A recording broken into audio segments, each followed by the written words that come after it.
Hi everybody, Phil here with Sarros Landscaping, and I'm taking a break from showing you actual job site footage to talk about something that's a few layers deeper and actually more meaning to life. This is near and dear to my heart. I love having these conversations. I have them lots of times in private, and I just wanted to put this one out there. So we're going to be talking about challenges that face us in life, the choices we have to react to those challenges, and the changes that will come by the choices we make. So hope you enjoy, and let's get started.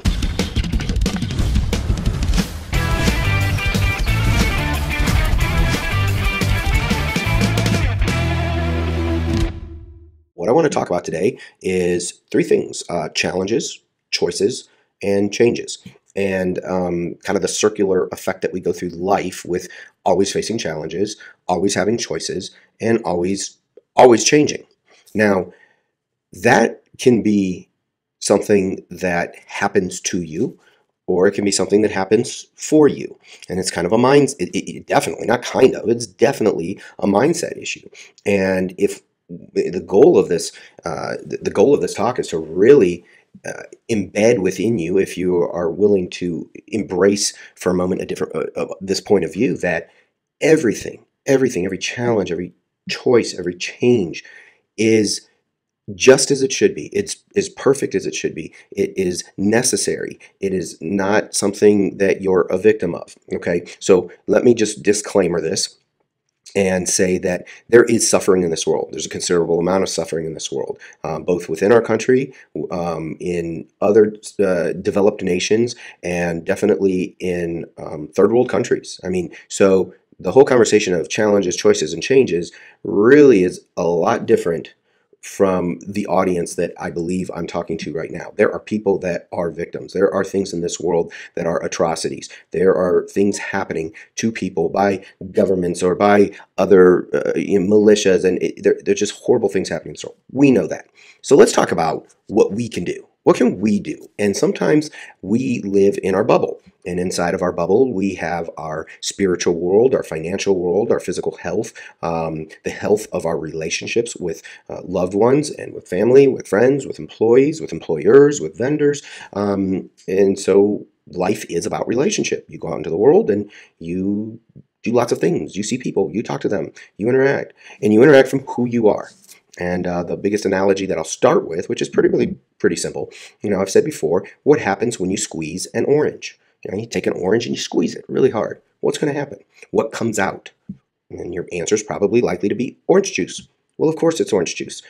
What happens when you squeeze a person? And what I mean by that is what happens when you challenge a person?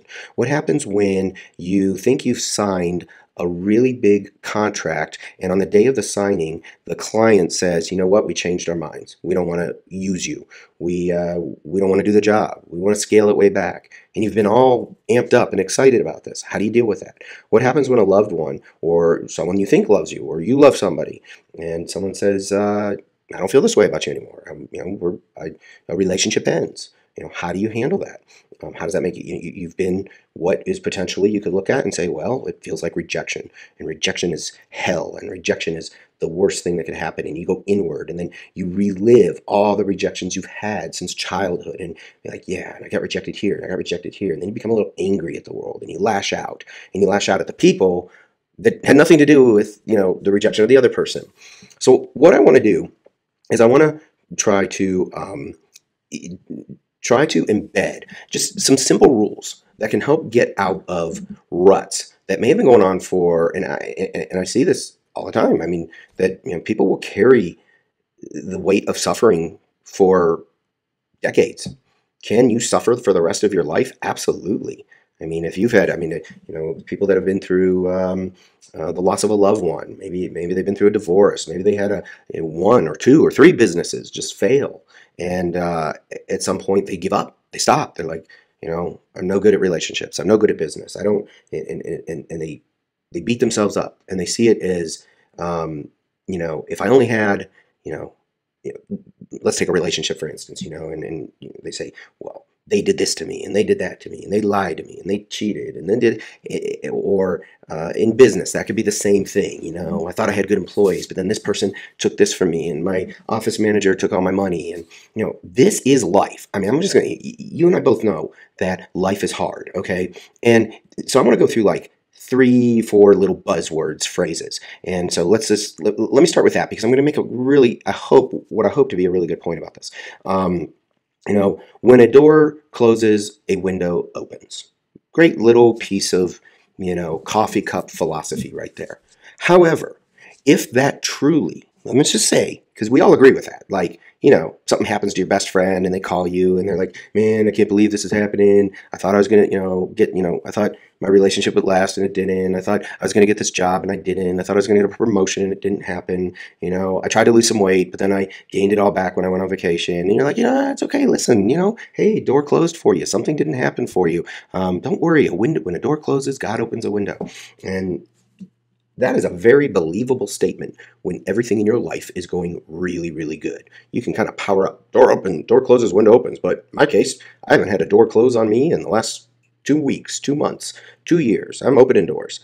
But sooner or later, doors need, and I'm not saying will, I'm not saying this is something you go through life and you think like, well, you're trying to find the strategy to where doors close. And doors close is the word failure. Something failed.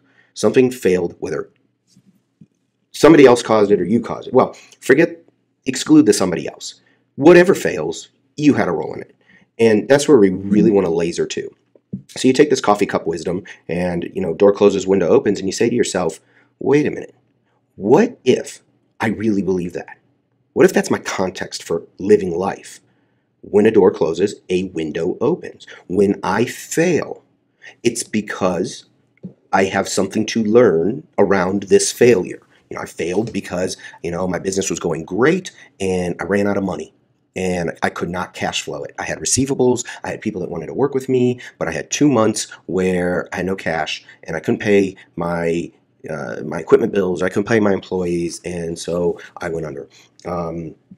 Or a relationship fails. But this is the thing. Like, so when I'm saying challenges, choices. Okay, so we're talking about, these different challenges that come up in life. And some are big. Look, I'm not trying to make light of any of them. When you have, things that end in really bad ways after 10 years of, being great, when a business shuts down, when a relationship ends, when something happens to you physically, or you go to the doctor and you realize that, 80% of your arteries are clogged. All this stuff is big. It's big. It's some more preventable than others. But the test is, are your challenges changing? Okay, are you sitting today and saying, I'm having trouble making payroll, or I'm working morning till night and I'm got all this money moving through my account, but I'm still struggling to make money? Is that a problem you had last year? Is that a problem you had 5 years ago? Is that a problem you had a decade ago? Okay, if it is, it's a point of failure, and you're not getting through it. And you're not getting through it because there's a block. There's a block between the head and the heart, and really there's a block in ownership. And in that ownership, this isn't me pointing the finger at you saying, oh, you're a bad person, you're not taking ownership. This is me saying that there is a power inside of you that lives, that you may even be afraid of, that you may not have been able to unleash and open up, or at least tap into, because of choices, okay, which comes after the challenges. So when the challenge comes and you say, I'm sick of this, I'm frustrated, I'm running a business, I'm running in circles, I can't keep up. My family is demanding more time and attention from me. My relationship is demanding more time and attention from me. I haven't been to the gym in 3 years. I've gained weight. I don't pray regularly. My joints are stiff. I don't sleep well. I self-sabotage my sleep because when I go to bed, I've tricked myself into believing that the thing that really calms me down is watching 2 hours of YouTube shorts or YouTube videos or binge watching Netflix. So every night at 10 p.m. when I would like to lay down and go to sleep, instead I open up my iPad or my phone and I put some earbuds in, and I just watch a good movie, and that's what really relaxes me. Well, I would suggest that's not true. That's more escape. And escape is a choice. But really, in all of that, this requires a really hard self-evaluation. You have to look at yourself and you have to be dead honest. And honestly, I would stand in front of the mirror. As corny as it sounds, I would stand in front of the mirror and I would start looking at yourself and telling at least yourself, look, nobody may be listening. You could do this completely in the privacy of your home, but at least look at yourself and be honest and say, I have failed I'm repeating problems of the past. I want you to, I would love to see, everybody upgrade their problems. I want you to have better challenges so that, in the beginning, when you start a business, build a relationship, start a workout plan, it's tough. You suffer, you got to work. And then you start to build up, if you're trying to get physically fit and you go to the gym every day and you do curls and bench presses and leg lifts and squats and whatever else, you're going to build muscle, but it's going to hurt to build the muscle. Are you willing, to the extent that you're willing to accept pain is to the extent that you can grow to greater challenges. So if you started a workout plan a year ago and you stuck with it, your challenges in the first month were just getting to the gym. You knew if you got there and you put some good music on, and I'll make a point about that, or off, you knew that you were doing something tough and it was miserable and your bones ache and lactic acid got released and that didn't feel good. But then you started to dive into it. You became a student of working out, and you learned that if you eat, a certain amount of protein per day, muscle will grow faster, and you learn how to incorporate diet with exercise. So it's like, well, if I'm going to go to the gym, I might as well change my diet because I can double down on my growth and my gain. So now today's challenge has become, can I bench 200 pounds or 250 pounds? When you started, it was 150 or 100 pounds. I mean, whatever it is, the challenge has been upgraded. But I think what we do, and especially, this, and I'm going to get into the choices part of this. There are things that happen to us that challenge our self-esteem, our self-worth, who we are at our core. Squeezing the orange, when the pressure gets put on the person, when you get backed into a corner and you have it coming from everywhere. You've got business, you've got people that are mad at you, a customer that's mad at you, an employee that your key employee quits, your children are sarcastic and won't follow the rules, your spouse or significant other is asking for more time or for more attention, and all you want to do is just scream, just leave me alone, or get out of my way. Or it's so, the fear is, I'm not enough. I'm not enough. I can't deliver what everybody wants me to deliver. And so I am going to go, and especially if you're an entrepreneur, which you tend to spend most of your day, usually there's a lot of quiet time. There's a lot of alone time. And then especially when you lay down at night in the head and start spinning around this and that. And when we do that, we usually tend to slide towards our biggest weakness. Now, whatever that is for you, I don't know. For some people it's alcohol, drugs, endless binge watching of YouTube and Netflix and whatever else. There's lots of ways to escape. But do you want to be, for instance, say, so do you want to be, for instance, say, a person that is reacting to everything around them and saying, I'm not enough, and this person, I've got this, and you're using this language, the language that I hear. Oh my gosh, I hear this all the time. It's horrible. The things we say to ourselves are awful. The I can'ts, or I won't, or I'll never be, and then fill in the blank, or I am, and fill in the blank. Okay, I am exhausted. I'm totally overwhelmed. So I get a phone call from a friend, and he gets on the phone and he says, look, I'm totally overwhelmed. I am depleted. I'm exhausted. What I'm going through right now, and some of these things are big deals. They're not things that don't need to be addressed. But the language that's being used when you're saying, I'm exhausted, I'm tired, I'm worn out. I get that, sometimes you need to vent. But you really have to, this is the choice part. You can make a choice to say, how long am I going to do that?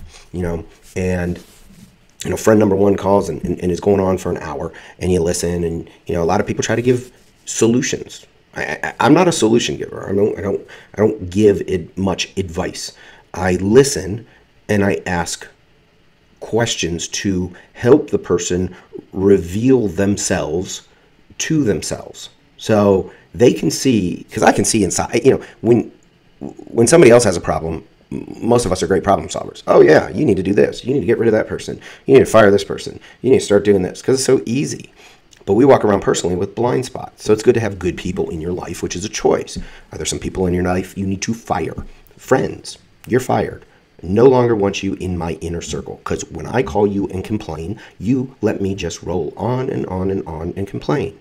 Because if I call you and say, I'm overwhelmed, I'm depressed, I'm afraid, all these bad things are happening, and you're like, oh man, I'm so sorry, I wish that wasn't happening for you. Let me know if there's anything I can do to help, which of course it really isn't like something physically. It's not like, can you grab my UPS package off the porch and bring it inside?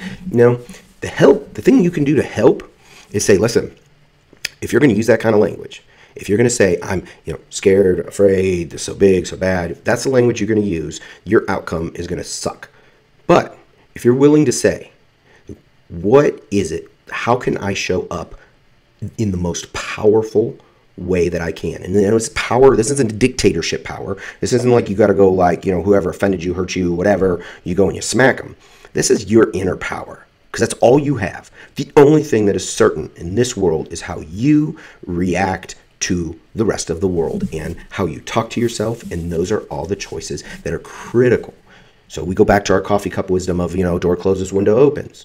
Well, some doors that close in life are pretty ugly. 20-year marriages, a decade of being in business, bankruptcies. These are big doors that close. So you got to pull out that coffee cup and read it and look at it and say, am I willing? Am I willing to believe that that's true? Because I believe it's true when, I go to one Starbucks and the location is closed, but, 6 miles down the road is another Starbucks. So, yeah, door closes, but, whoa, I found another Starbucks that's open. The window opens, and you're happy again. I'm talking about really hard stuff. Are you willing to have enough power within you to know and to be unafraid? Just be unafraid. Nothing will get solved or fixed in your feeling or your state of overwhelmed fear. So, the conversation may start out like, hey, man, I'm afraid, this is overwhelming. I'm having such a tough time. I'm running out of money. I don't know how to make payroll. Stop.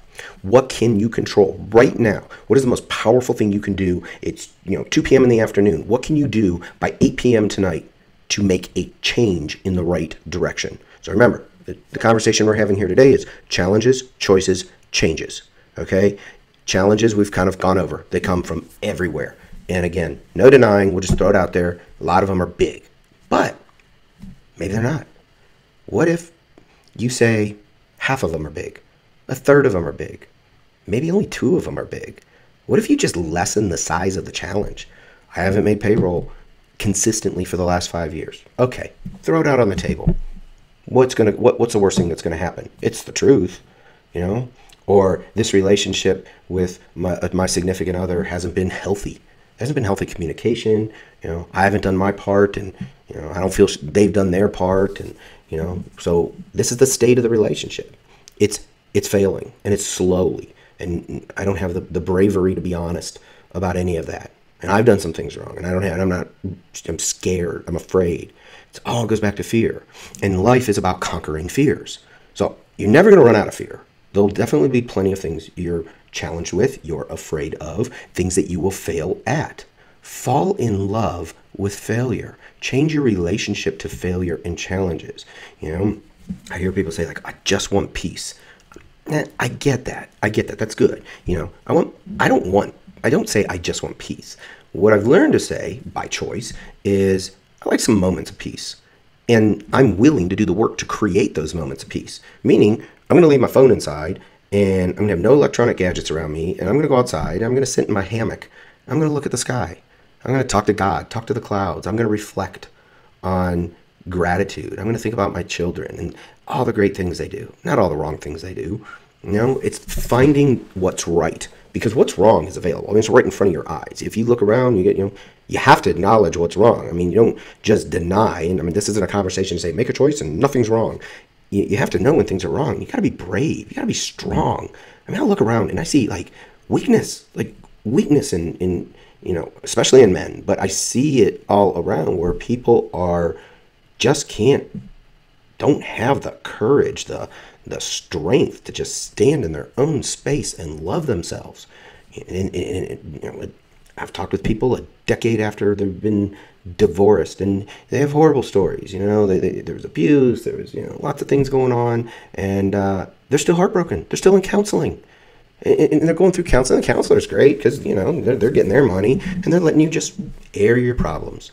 If you were to come to me, I would be very blunt and with love. I mean, it's a support. It's a way to support with ruthless compassion.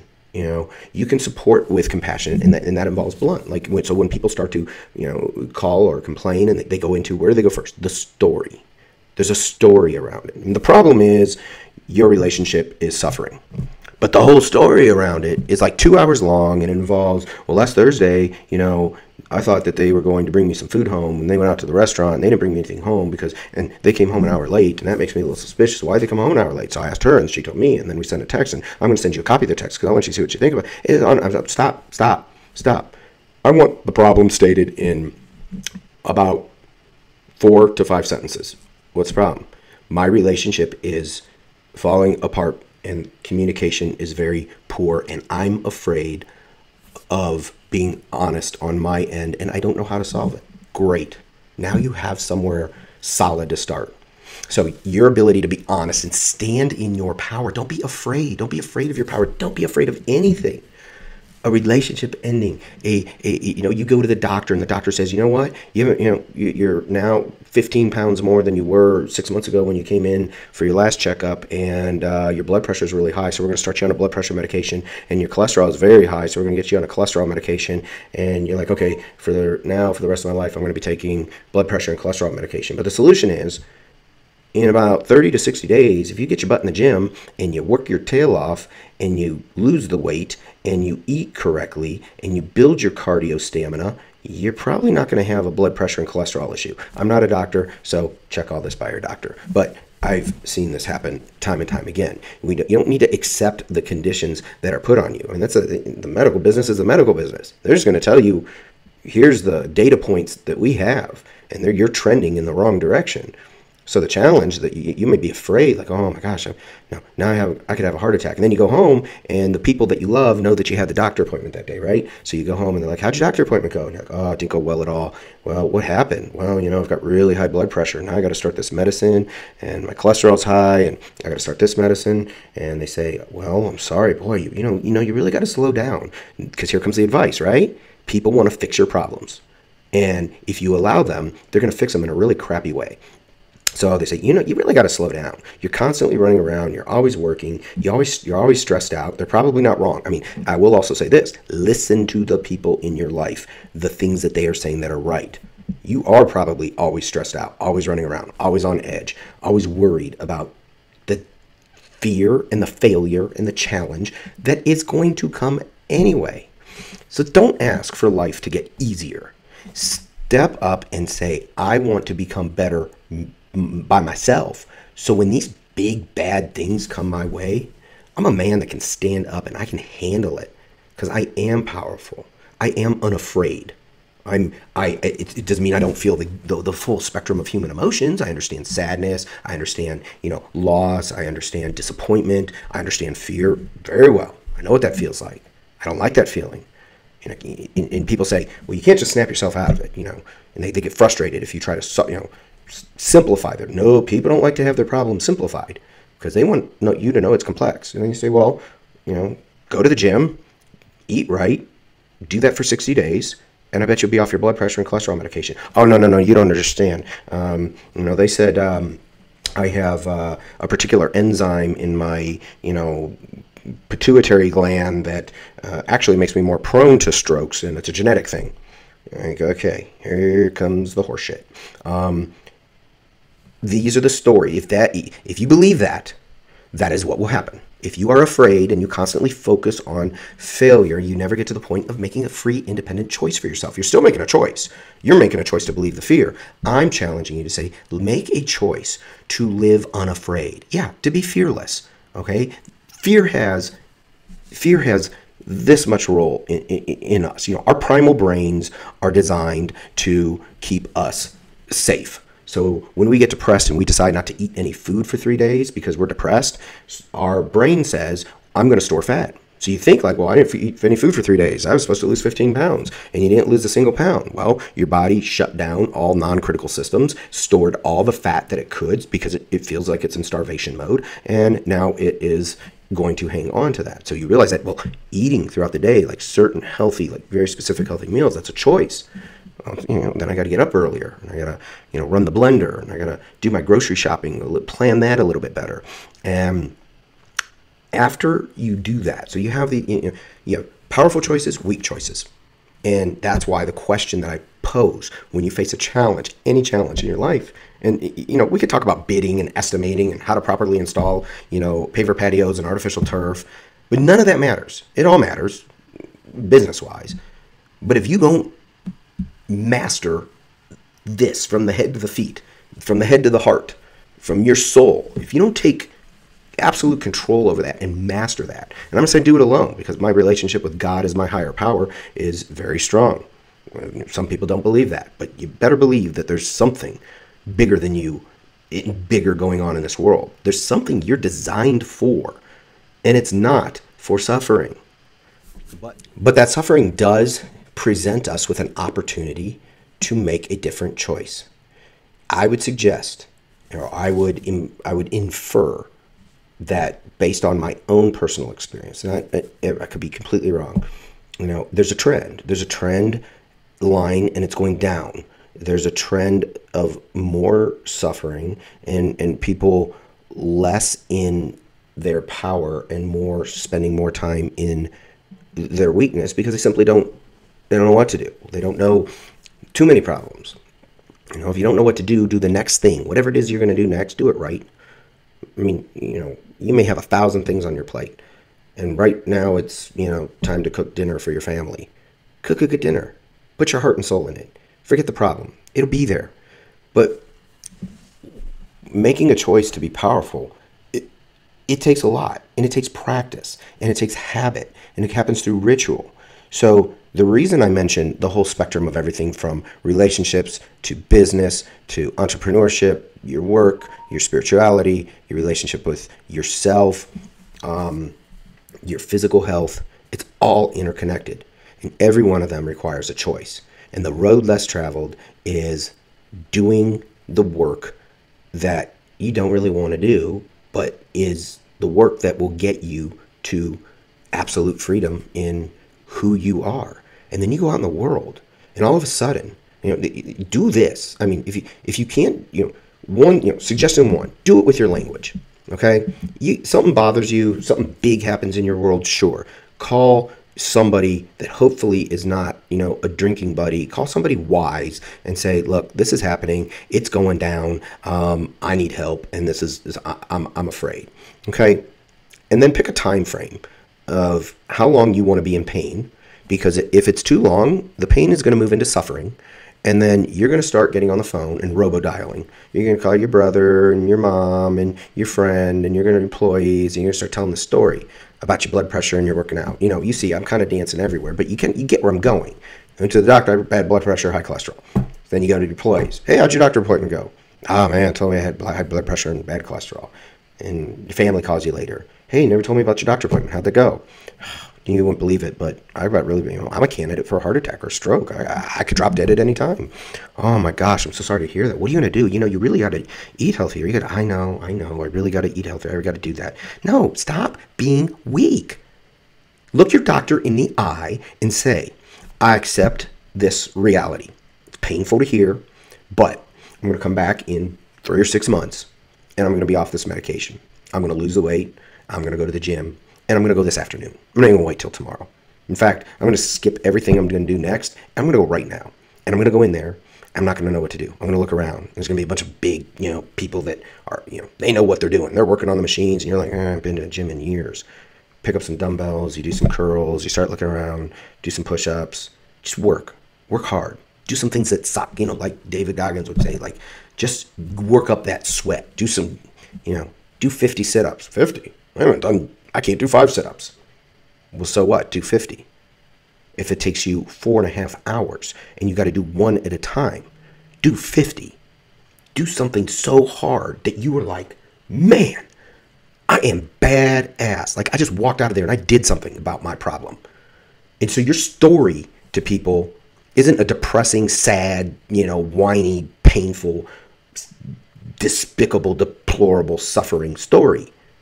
Doesn't mean that people aren't going to be there to support.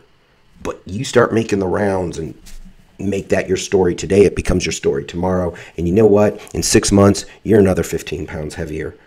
And you're more depressed. And you don't want to take your shirt off and look in the mirror. And your significant other doesn't really want to look at you because now you just look like blah. And your spirit is broken. You can never break your spirit. That spirit needs constant tending to. Your connection with God, your spirit. He taught me, body's a temple. Got to treat it like a temple. Finances, you got to be a good steward of your finances. If you have the fortune of building a business and not failing at it, then you have money coming in. You have to use that money wisely. Okay, you don't necessarily need to go buy jet skis or go vacation all around the world. Maybe you need to invest some of that money. Put that money to work. Learn about cryptocurrency. Take a course on it. Go find a course online about neuro-linguistic programming or being a better leader. Anything. Never stop learning. So challenges they're everywhere. Choices. How long are we going to stay stuck? And are we actually going to tell ourselves a story? Because you can literally, there are people that in your life, and I know, that they call you and they start to go into the story. You could turn that phone down volume to nothing, hit play on a record player, and you can just see the story just playing. And every sentence, every word, everything, and it all ends in victim, failure, I can't, not good enough. It all ends in all the shitty things that will never ever bring about the great, powerful changes. And when you go out in the world, you want to hold your head up and you want to know that if you're a man or a woman, that you are a man among men. You are a woman among women. You are a 1% person. The other 99% of the people that are too weak, that have no guts, that have no self-integrity, that walk around with no character, will not stand up and be honest. They will not be blunt, not rude, blunt. Forthright. Nothing about what I'm saying is about tearing another person down. Remember, it's support with ruthless compassion. It's owning the success and failure of your whole life. Take ownership. You can't have, all these jobs and all these successes and you just lost 20 pounds and now you're full packed of muscle. You can't be like, yeah, I did that. And then get fat and say, oh man, it just happened. I just started, and then you're a victim.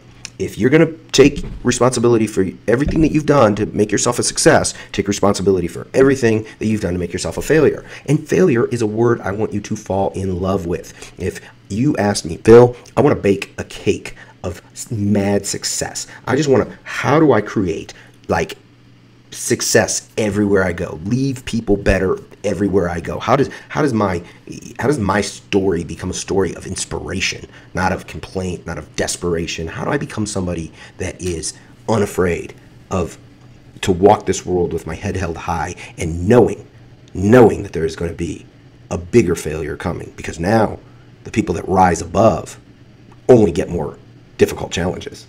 That's why people love comfort. I'm going to stay stuck in this little challenge. I'm going to kind of stick around in this relationship where we don't really argue too much and it's kind of okay. And, we do laugh when we have friends over and we love doing that. And, or I'm going to step up and say, this relationship isn't great. It isn't awesome. It isn't everything it could be. And then dump the person. No. Then take ownership. Look inside. Why isn't it that way? Forget what the other person's done to you. What have you done? Maybe what have you done to you? Maybe you just became less attractive because, the person they thought they were married was a manly man. And now you're just kind of weak and indecisive and you let yourself go and your business is kind of okay, but you're getting complaints. And so when you go out to dinner that night, you're just complaining about what happened earlier in the day and life becomes about this addiction to problems. You want everybody to know about your problems. I met a guy a few days ago that I know. And I said, I just ran into him, just a guy I know for years. Ran into him somewhere. And I said, hey, how you doing? He said, good, man, how you doing? And I said, yeah, I'm doing pretty good. He goes, he said, guess what? I said, what? He lifts his shirt up. He's got scars all over. He's like, man, cancer, 3rd stage. I said, oh, man, I feel terrible for you. What can I do for you? Can I support you? Can I help you? I mean, what happened? He goes, well, just, didn't take great care of myself, and I waited too long to go get colonoscopy and this and that and the other thing. And you look and you think like, man, I got to tell you, for someone that's going through that and for the depression that obviously comes along with that, he was super excited to lift his shirt and show me his scar. That was his story. And he was sticking to it. He wanted me to know. That's pity me. Feel bad for me.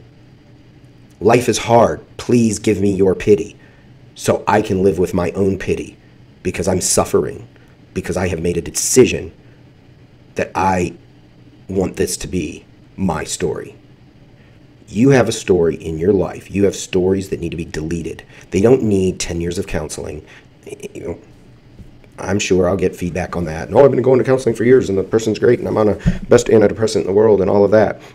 Again, not a doctor, so I'm not going to make any suggestions on that. What I am going to suggest is, given the right mindset, pull out the coffee cup that says, door closes, window opens. Okay, I got cancer.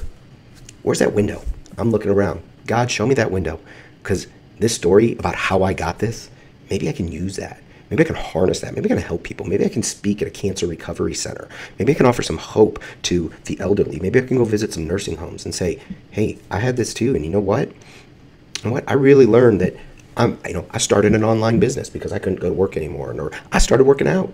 I just felt like dropping 70 pounds extra. I don't know how it'll all turn out. Don't know if it'll cure my cancer. I'm taking treatments. I'm doing this and XYZ. But I'm going to do this in my mind. One day we're all going to die, okay? That will happen. Regret is like a 10,000 pound weight.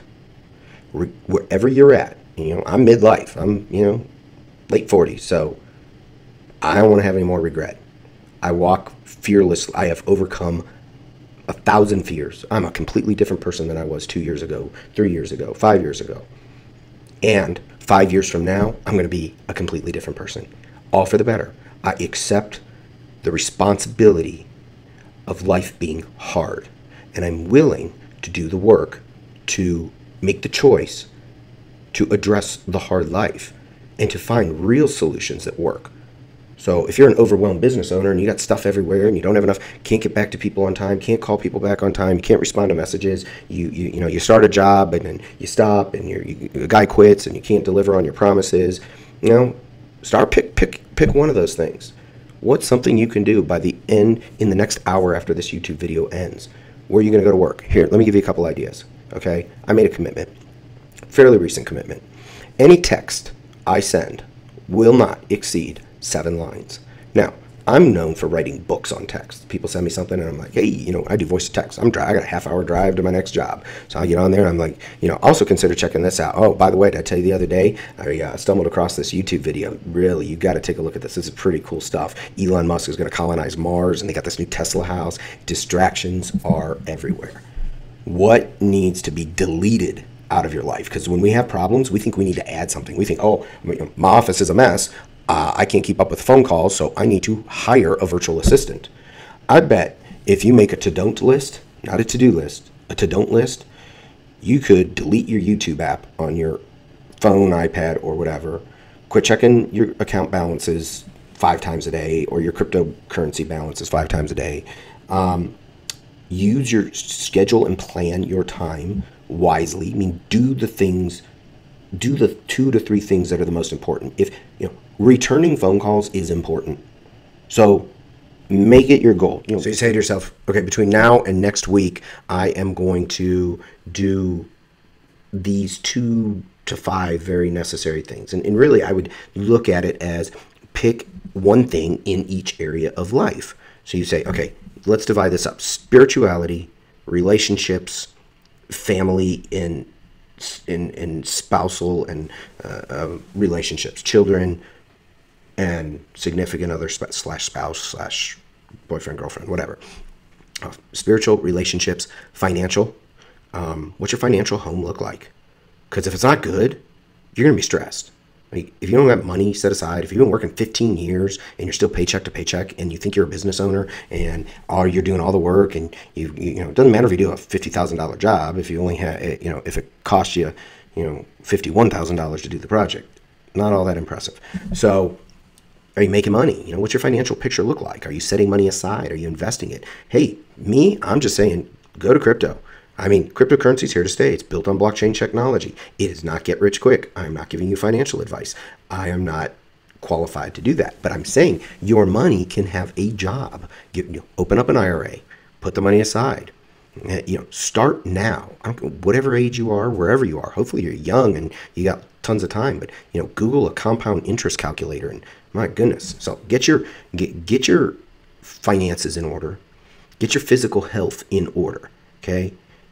If you have get your relationship in order, which is probably going to be probably the most complicated out of that would be a relationship situation. Can one person change a relationship? Backup question to that. Next question down. Can one person change another person? And the answer, I would say, is absolutely. Yeah, you bet a person can change somebody else. But not by talking, not with words, with actions. And with actions, you get leverage on somebody. Everybody will change if they have enough reason, enough why to change, And that is, and it all begins with you. It's all about you. It's the most, basically I'm suggesting you live a very selfish life. You forgive people right away. They hurt you, I forgive you. Why? Because you're selfish. Because I don't want to carry around hate and anger and all in the story, because then you go around and you start talking about it. You go home to your spouse who's, hey, welcome home. Glad you're here. The kids have been looking forward. And, your young kids come up and they put their arms. Hi, Dad. How are you? And you're like, man, you got this look. And, your spouse looks at you and says, what?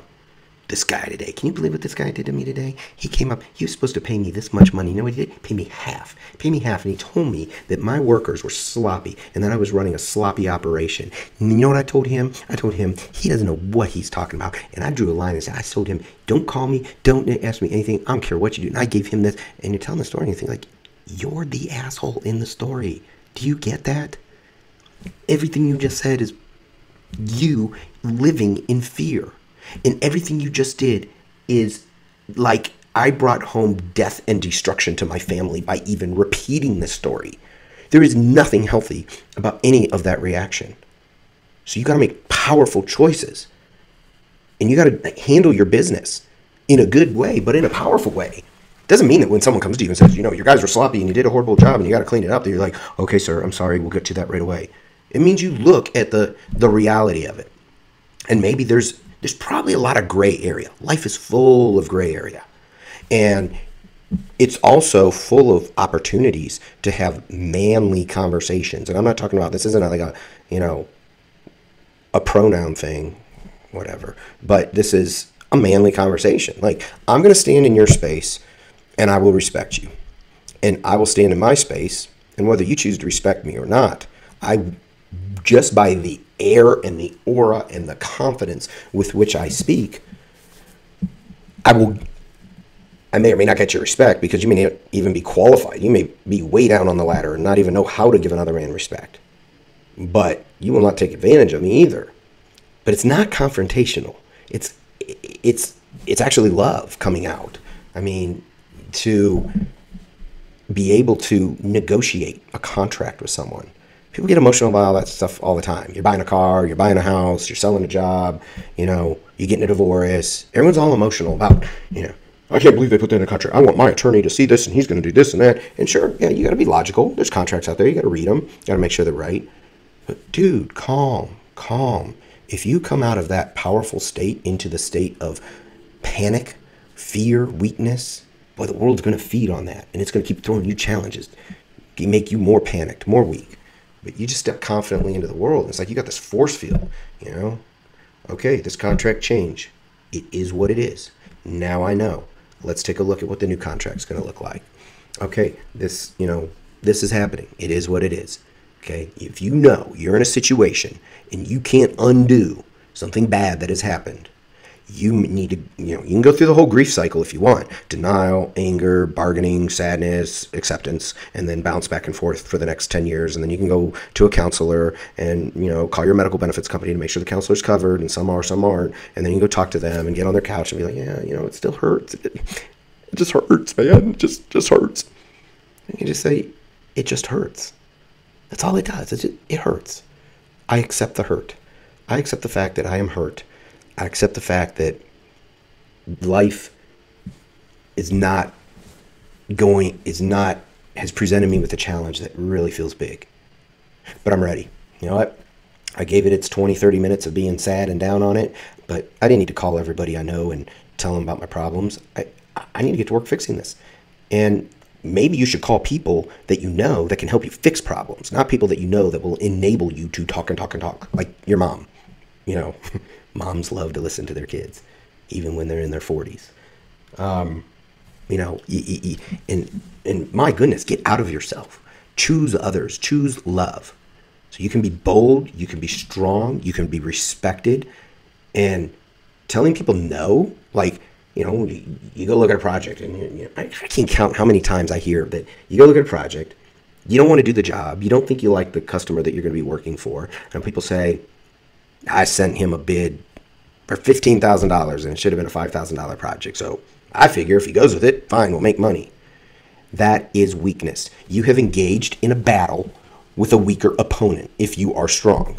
If you're really strong and you really have what it takes to walk this planet and make definite change, you look a person in the eye and say, I'm sorry, I'm not comfortable with this project. It doesn't fit within the scope. We've done projects similar to yours in the past, and they haven't ended well. They haven't ended profitably. I'm looking at the numbers here, and I don't see a way that I could make a really good profit on this job. And sure, I could ask you to pay triple for it, but that's not the ethical thing to do. So I respectfully decline this project. I hope you can please understand. Thank you, and best of luck. And then you move on. And they may say, "Oh, I can't believe we called this guy." But most people say, "You know what, man, that guy's honest. That's refreshing. Honesty, truth, character, integrity, modeling the behavior you want to see in others." You can't tell your kids to clean the room if you don't clean your room. You can't tell them not to cuss and swear if you cuss and swear. Or maybe you don't care if they cuss and swear. I mean, I'm not saying what's right or wrong. To be honest, I say swear words. I like them. They're fun to say. There's specific and particular times when you insert them to just re-engage somebody who may be getting a little bit lost. And you say, this isn't a big fucking problem. They're like, oh, what? No, excuse my language. I'm just saying, between you and I, a couple of men, there's no problem here. We got this. It's good. Don't need to worry about shit, And so, yeah, sometimes, like, for me personally, my kids hear it, and we have discussions about it. And I'm like, you know what? You've heard me say these words. You knew these words before I ever said them because all of your friends at school say them. So now you have the choice to go out and say them a bunch if you want. But know that there are social consequences to that. If you say it in school, you will get a detention. You might get suspended. You might get expelled or kicked out. So I would suggest that you also temper what I'm saying. Now they're a little bit older. This isn't like my 6-year-old. I don't have a 6-year-old, but I'm just, pick the right age. Use some common sense here. But, when they get 13, 14, 15, they know words. So if they're fun to use and appropriate to use, and they're not being used to attack another person, they're being used to describe, something or emphasize something. So I might say to you, this conversation is fucking important, and you need to get off your ass and do something about it. That emphasizes it. You're like, yeah, fuck yeah, I need to get off my ass, and I need to work. And I need to work 20 hours, and I need to suck up the shit and embrace the suck and do the hard things so I can be strong and powerful and confident because I have proven to myself I know how to lose weight. I know how to repair a relationship. I know how to make it rain with money because I am good like that. And I know how to sit down and organize my finances. And I'm going to take the time. So you know what I'm going to do? I'm going to sleep 2 less hours a night. But long term, you're going to burn out if that's the fuel you run on. That's power fuel. Granted, that's good stuff. As you advance through that and you become more confident, then you learn easier ways. You learn the back door, the side door. You learn how to leverage good, healthy relationships in business and in the world to gain you access to the real good projects, to the high-end things in life, to take your relationship to places very few go. It's a world called exceptional. It's a world that is almost devoid of fears. I'm not afraid of death. I'm not afraid of much of anything. If a grizzly bear comes up onto my patio, I will probably be afraid. That's, or my mind will remind me of what is necessary to be afraid of.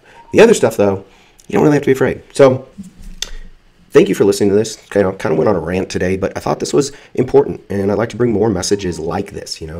So often I'm, sharing, look at this retaining wall we just built, or how to install artificial turf, or here's how to do drainage. But my as I grow, I feel kind of my purpose is growing, and things are working. Like my relationships are getting really good, especially with my kids. They're fun. A few years ago, I was pulling my hair out. I know, bald joke. But, I saw it as a challenge. Oh my gosh, they're not doing this, and, they're not doing that. Because I was constantly looking at what was wrong. They're not doing X, Y, Z. I never once considered changing my language to say, I'm going for the rest of the day say what they are doing. You know what they are doing? They're doing this right. They're doing that right. Just yesterday, they got a 92 on their social studies test. Don't spend 1 minute, great job, I'm really proud of you, you did awesome. And then the next 5 hours bashing them for having a filthy room and not picking up after themselves and, being irresponsible and not giving back to the household and, all these preaching stories, which is just horseshit because your own self is not in order. Work on this, okay? Work on this. Be the change.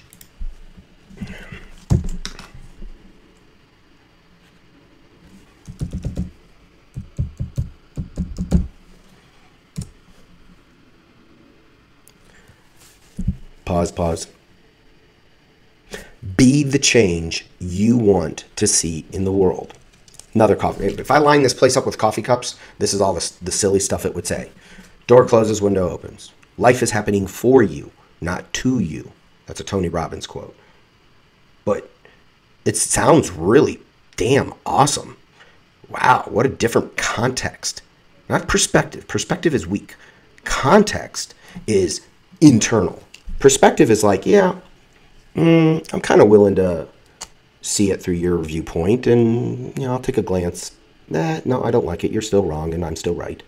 Context is, it's a statement around whatever you want. In a relationship, we could say, I am going to own the successes and failures of this relationship.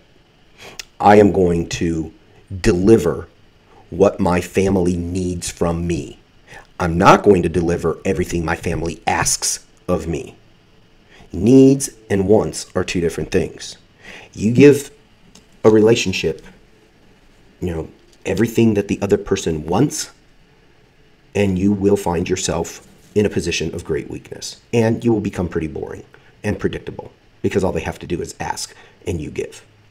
But if you give them what they need, there's some challenge there, and there's security there. There's certainty.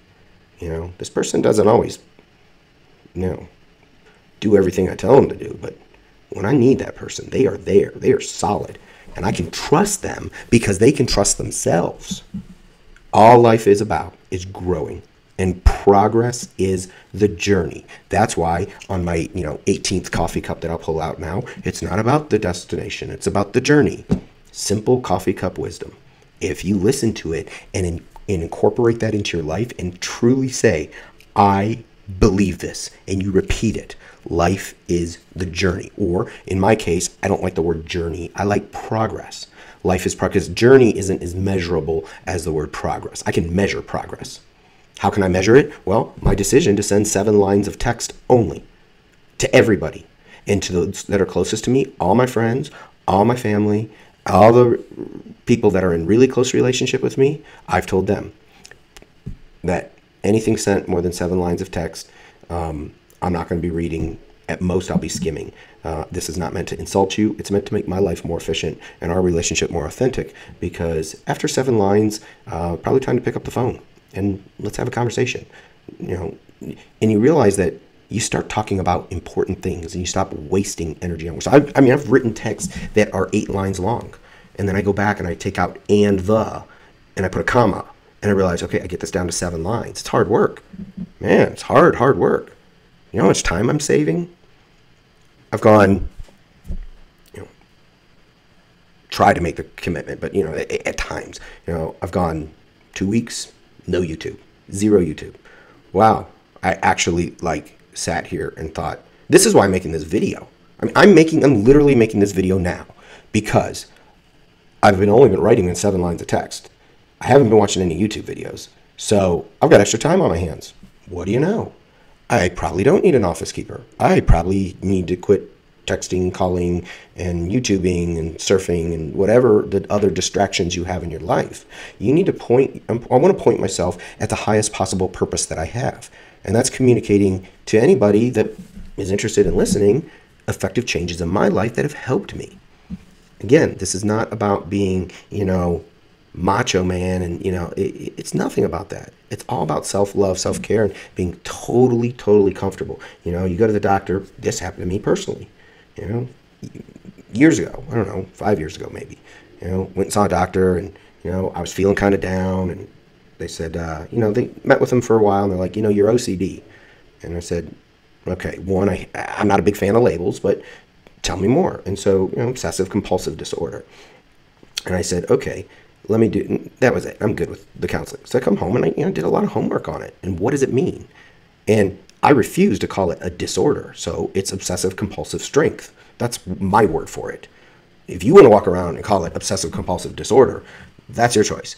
Me, I have an obsessive compulsive strength. I can be weak in that if I choose. I can allow that label and actually that condition, because it is kind of real. I mean, to take me down a path where I use it for self-sabotage, self-destruction, or I could be obsessive about the quality of my business. I could be obsessive about my health, of my finances, my relationships. I can make, compulsive about my time and my organization. And yeah, I am pretty compulsive about it. I like stuff, but it's not all about a neat desk because, my truck can be trashed. I'm still compulsive because I know where everything is, or at least I think I do. Look, this brings us to the end. I'll get off my soapbox now, but I want to put this out there because this is life in 2022, and we are personally the strong people that are able to handle their own shit correctly and powerfully. It takes work. It also takes other like-minded people. This is something that is really hard to tackle alone. So you want to go out and seek out things. Do a Google search. If you live in Charlotte, North Carolina, Google, high-performing entrepreneur meetup group. Where are people gathering that have the same goals and ambitions? Because if you get together with the same people all the time and you go watch, Monday Night Football at, Wild Wing Cafe, and, you have 4 beers and you laugh and, you joke about, everything in life, and it's not quality. I mean, I'd rather sit by a fire with 10 or 20 men that have the same purpose in life and discuss what lies in the shadow of a man, and what's there in the darkness. What don't I see that you see? And you're going to hear things that are uncomfortable about yourself. But remember, you're a man that likes discomfort. Discomfort is your best friend. Failure is your best friend, because as soon as you fail, you are one step closer to success. Because everybody that has had massive success has had massive failure. Just ask Babe Ruth. How many times did he strike out versus how many times did he hit a home run? I mean, there's examples of it everywhere. Most people hit that point where the pain is so much that they're unable to handle it, and so they go right back to one step down where life was comfortable. They give in. They give people what they want and not what they need. They tell customers yes when they mean to tell them no. They say yes all the time when they mean to say no. They don't pay attention to themselves. They pay attention to the reaction of others so they can know that their approval is that they're okay, that they're enough. They tell a joke and nobody laughs, and so they never tell a joke again. I tell a joke and nobody laughs, and I said, do you know how I know I'm so funny? Because I've told so many horrible jokes. So I must be getting somewhere. Give me 2 or 3 more tries. You're about to get a real good joke. It's fun. It's a social experiment. Life is the opportunity to just kind of say things bluntly. And I will tell you, people will be attracted to that. People are attracted to success stories. They want to model people that are doing it for real. So that's my 2 cents. It's probably actually about $20.42, but I had fun with this. And I had extra time because my new rules have allowed me to do that. So ask yourself, what can you delete? What needs to get kicked out of your life that will make it so much more productive? What do you need to work on? Not sit back and, kind of look at all the work that has to be done and not do any of it. How can you take care of your inside better so your heart is independent of anybody else? There isn't a person, it's not saying you won't get your heart broken, but it's not going to ruin your life. You're not going to get depressed for 10 years and sit in counseling and lose a decade of your life to this failed story that is complete bullshit because you just want to believe it. Build new stories. Like, write a book about yourself. This is the book about Phil. Phil is a hero. Make yourself a hero. Why not? It's your book, right? Phil loves to laugh. He loves to make other people laugh. He loves to challenge other people. He likes a good debate. Rewrite that story so you become really comfortable with who you are. And then go from there. Challenges, choices, and changes. They are coming no matter what you do. You do nothing, you will get challenges, you will make choices, sometimes subconsciously, not even thinking about it, just out of habit, and then things change. And you can come out of that cycle worse or better. If you come out worse, you're going to end up at the counselor's office and you're going to lose days, weeks, months, years, decades of your life. If you come out for it better and stronger, you're going to learn how to handle this level of challenge. And you're going to remember, I have the power to handle this really well, and I'm unafraid. And you believe it. And then get your coffee cups out. Door opens, window closes. Life is happening for you, not to you. The simple bits of wisdom that we all know are really actually damn powerful if we actually internalize that and said, every time a door closes, well, all doors can close except just please not my relationship door, because if that closes, I'm going to be devastated. No, any door, whatever door closes, there's a window that opens. And I know this to be true because I have lived all of this. I have lived it from weakness and I have grown it through strength. And if I had known what I know now 20 years ago, I would be different. But that would be regret, and I'm not going to regret. I am exactly where I need to be at this point in my life. 5-10 years from now, it's going to be totally different. I hope this message can be delivered more concisely to a larger audience. But to those that heard this, thank you for sticking with it. It's been a really long message. I'm not going to go crazy. I know YouTube algorithm, subscribe, smash the like button, for the YouTube algorithm. But that does help. If this is kind of content that you like to hear and it's helpful to you, pass it along to someone else. Let them share it with somebody. Subscribe to the channel, hit the like button, leave comments. Tell me where you're at in life. What are you struggling with? Tell me if any of this information is helpful, or if you'd like me to talk about another topic that is more, narrow, like specifically, Phil, I want to talk about relationships, or I want to talk about health. I'm not saying I'm a psychoanalyst or counselor or certified degree. I got a certified degree in every problem that can be big in life. So, I've seen my share of shit. And I've done it wrong and I've done it right. And when I did it right, it was awesome. When I did it wrong, it sucked for a very, very long time. So I can help people do things right quickly. I'm all about I want to suffer as little as possible. Something big happens and, Google, like, how long does it take to get over a broken relationship? And the answer will be something along the lines of, I don't know exactly, but, well, for every year you were in the relationship, expect to, 3 months to get over it. And, okay, so you're in a 20-year relationship, that's 60, 20 times 3, that's 60 months, that's 5 years. No, thank you. I'm going to fast track this. I want the shortcut. I want to find the shortcut because I ain't taking 5 years to get over a relationship. I don't know about that. I'm just someone who has figured out some of the stuff that works, and I can tell you I feel phenomenal. I do have power. Again, this isn't tyrannical power. That's different. This is personal power. Personal power shows up as love towards others. It doesn't show up as tyranny. In conflict, it shows up in strength. My volume of my voice does not need to go above this level in conflict. I don't need to jump across a table and attack an attorney and say, this is not an agreement that I'm going to sign, and just freak out. No. I'm going to minimize minimize my sentences to less than 7 lines. Okay? We talk too much. I know. You're probably going to say that about this video. But listen, live powerfully. Challenge, choices, changes. Hope that all helps. Love you all. Leave some messages for me and spread the love.